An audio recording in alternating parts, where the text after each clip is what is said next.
પૈસા ભેગા કરો ઉસીના નો આપે કોઈ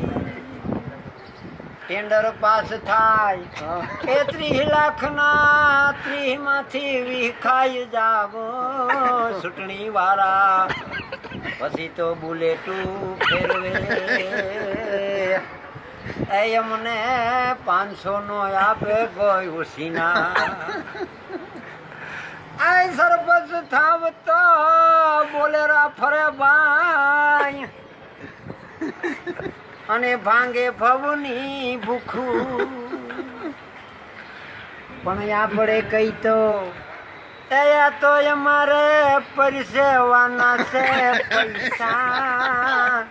જગતમાં પૈસા બનાવવા હોય તો ભાઈ સરપંચ થાય જો મારા વાલા પણ જોઈને મત દઈજો આંધરાવ યમુના મનો છૂટતા ભાઈ તમે ભાઈ પૈસા બનાવવા હોય તો સરપંચ થાય 5 વર્ષ પછી વારો અમારો આવવા દેજો